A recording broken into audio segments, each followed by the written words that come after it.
ଏଇଟା ଗୋଟେ କୋଇ ମିଲ୍କିର ସିନ୍ଟା ଚାଲିଛି। ତ କେମିତି ଲାଗୁଛି ଆପଣ ନିଶ୍ଚୟ କମେଣ୍ଟରେ କହିବେ ମୋତେ।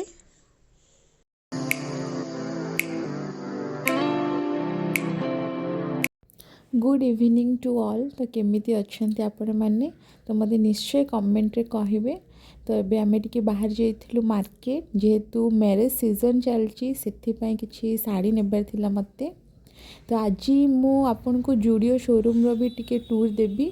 ଜୁଡ଼ିଓ ଓପନିଂ ହେଇକି 2 ୱିକ୍ସ ହେଇଯିବ। ମୁଁ ବି ଯାଇନଥିଲି, ମୁଁ ବି ଫାର୍ଷ୍ଟ ଟାଇମ୍ ଆଜି ଯାଉଛି। ତ ଚାଲନ୍ତୁ ଦେଖିବା। ତ ଏବେ ଆମେ ପହଞ୍ଚିଗଲୁ ଜୁଡ଼ିଓରେ। ତ ଚାଲନ୍ତୁ ଭିଡ଼ିଓରେ ଆପଣ କଣ୍ଟିନ୍ୟୁ ରୁହନ୍ତୁ, ମୁଁ ଆଗକୁ ଆପଣଙ୍କୁ ଦେଖାଉଛି।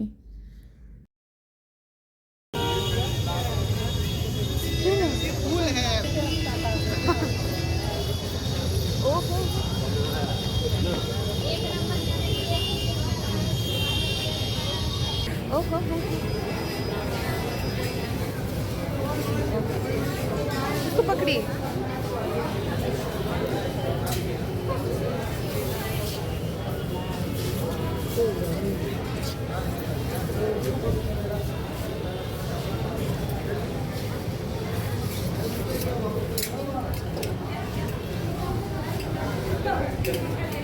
भी न्यू न्यू ओपन ହେଇଛି ବୋଲି ପ୍ରବଳ ଭିଡ଼ ଦେଖିପାରୁଥିବେ, ବହୁତ ଭିଡ଼।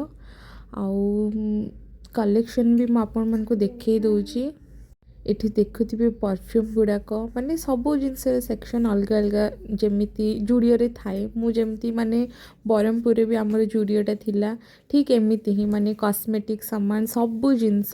ବଟ୍ ଗୋଟେ ଏମିତି ଯଦି ମନେକର ପାର୍ଟି ୱେର୍ ଯେଉଁମାନେ ଖୋଜୁଛନ୍ତି, ପାର୍ଟି ୱେର୍ ଟିକେ ଟ୍ରାଡ଼ିସନାଲ୍ ଟାଇପ୍ର, ହଁ ସେ ଡ୍ରେସ୍ ଗୁଡ଼ାକ ଏଠି ଜୁଡ଼ିଓରେ ଆଭେଲେବୁଲ୍ ନଥାଏ। ମୁଁ ଯେମିତି ଜାଣିଛି, ଯେମିତି ଭୁବନେଶ୍ୱର ଜୁଡ଼ିଓ ହେଇଗଲା, ବ୍ରହ୍ମପୁର, ମୁଁ ମାନେ ଯେଉଁ ଜୁଡ଼ିଓ ଦେଖିଛି ସେଥିରେ ତ କେବେ ବି ମାନେ ଏମିତି ପାର୍ଟି ୱେର୍ ଗୁଡ଼ାକ ମାନେ ବହୁତ ଯେଉଁ ମାନେ ଯେମିତି ଗୋଟେ ହେଭି ୱାର୍କ ବାଲା ଜିନିଷ ସେଇଟା ଜୁଡ଼ିଓରେ ଆପଣଙ୍କୁ ଆଭେଲେବୁଲ୍ ମିଳେନି। ତ ଏଠି ବି ସେମିତି ହିଁ। ତ ଏଇଟା ହେଉଛି ବହୁତ କସ୍ମେଟିକ୍ ସାମାନ ଗୁଡ଼ାକ, ଲିପଷ୍ଟିକ୍, ଫାଉଣ୍ଡେସନ୍, ତ ମାନେ ସୁଜ୍ କଲେକ୍ସନ୍, ସ୍ଲିପର୍ କଲେକ୍ସନ୍ ବି ବହୁତ ଆସିଛି। ହଁ କିଛି କିଛି ସାମାନ ଏପର୍ଯ୍ୟନ୍ତ ଆସିନି, କାହିଁକି ନ୍ୟୁ ନ୍ୟୁ ଓପନ୍ ହେଇଛି। ତ ଆହୁରି ଆସିବ ନ୍ୟୁ ନ୍ୟୁ କଲେକ୍ସନ୍। ତ ଏବେ ଦେଖୁଛନ୍ତି ଭିଡ଼ ବହୁତ ଅଛି। ତ ଏବେ ଆମେ ଅଛୁ ଫାର୍ଷ୍ଟ ଫ୍ଲୋର୍ରେ। ତ ସେକେଣ୍ଡ ଫ୍ଲୋର୍ରେ କ'ଣ କ'ଣ ଅଛି ସେଇଟା ବି ମୁଁ ଆପଣଙ୍କୁ ଦେଖେଇବି। ଏଇଟା ହେଉଛି ନେଲ୍ ପଲିସ୍। ତ ମାନେ ମୋତେ ଲାଗୁଛି କି ପୁରା ବ୍ରହ୍ମପୁର ମୁଁ ଆସିଲା ବେଳେ ବ୍ରହ୍ମପୁରର ଜୁଡ଼ିଓ ଯେମିତି ଥିଲା ଠିକ୍ ସେମିତି ଏଠି ଭାଗଲପୁରର ଜୁଡ଼ିଓ। ତ ଏବେ ଆମେ ସେକେଣ୍ଡ ଫ୍ଲୋର୍କୁ ଆସିଲୁ, ମାନେ ଲେଡ଼ିଜ୍ ସେକ୍ସନ୍କୁ। ତ ଏଇଟା କିଛି ଏମିତି ଅଛି ଦେଖନ୍ତୁ। ଯଦି କିଏ ଓଡ଼ିଆ ଭାଗଲପୁରରେ ରହୁଛନ୍ତି ତ ପ୍ଲିଜ୍ ମୋତେ ନିଶ୍ଚୟ କମେଣ୍ଟ କରିବେ। ଆଉ ମୋତେ ଗୋଟେ ବହୁତ ଭଲ ଲାଗିବ, ଯେହେତୁ ମାନେ ଏଠି ମୁଁ ଜାଣିବାରେ ଜଣଙ୍କ ସହିତ ମୁଁ ଭେଟିଥିଲି, ଏମିତି ଆମେ ଚମ୍ପାରନ୍ ଯାଇଥିଲୁ। ତ ସେଠି ଗୋଟେ ଦିଦିକୁ ଭେଟିଥିଲି, ସିଏ ବି ସେ କଟକ ସାଇଡ଼୍। ବାସ୍ ସେ ଜଣଙ୍କୁ ମାନେ 3-4 ବର୍ଷ ଭିତରେ ମୁଁ ଜଣେ ହିଁ ଗୋଟେ ଓଡ଼ିଆଙ୍କୁ ମୁଁ ପାଇଲି। ତ ଯଦି ମୋ ଚ୍ୟାନେଲ୍ କିଏ ଦେଖୁଥିବେ, ମୋତେ କିଏ ଦେଖୁଛନ୍ତି ତ ପ୍ଲିଜ୍ ମୋତେ ନିଶ୍ଚୟ କମେଣ୍ଟ କରିବେ। ତ ଗୋଟେ ଖୁସି ଲାଗିବ କି ହଁ ଆମ ଓଡ଼ିଆ ଲୋକ ବି ଏଠି ଅଛନ୍ତି ବୋଲି। ତ ଏବେ ଆମେ ଯାଉଛୁ ଥାର୍ଡ଼ ଫ୍ଲୋର୍ ମେନ୍ ସେକ୍ସନ୍କୁ। ତ କେମିତି କ'ଣ ଅଛି ନିଶ୍ଚୟ ମୋତେ କମେଣ୍ଟ କରିବେ। କେମିତି ଆପଣଙ୍କୁ ଭିଡ଼ିଓ ଲାଗିଲା, ଆଜିର ଭିଡ଼ିଓଟା କେମିତି ଲାଗିଲା ନିଶ୍ଚୟ କମେଣ୍ଟ କରିବେ। ତ ଏବେ ଆମେ ଟିକେ ପଳେଇ ଆସିଥିଲୁ ନଗର ମହଲ, ଯେହେତୁ ମୋତେ ଶାଢ଼ୀ କିଣିବାର ଥିଲା। ତ ବିଲିଂ ବି କରିସାରିଲୁଣି, ଯେହେତୁ ବହୁତ ଲେଟ୍ ବି ହେଇଯାଇଥିଲା, କାହିଁକିନା ଆମେ ବାହାରିଲା ବେଳକୁ ହିଁ 8ଟା ହେଇଯାଇଥିଲା। ତ ଏଇଟା ହେଉଛି ଭାଗଲପୁରର ଫେମସ୍ ମୋମୋସ୍ ହାଉସ୍। ତ ସେଇଠୁ କିଛି ମୋମୋସ୍ ନେଲା ପରେ ଆମେ ଏବେ ଘରକୁ ଯାଉଛୁ।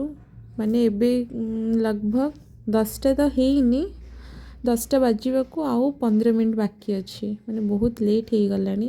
ଆଉ ଏପଟେ ଭାଗଲପୁରରେ ଦେଖୁଥିବେ ମାନେ 8ଟା-9ଟା ହେଲେ ନା ସବୁ ଦୋକାନ ଗୁଡ଼ାକ ବନ୍ଦ କରିଦିଅନ୍ତି।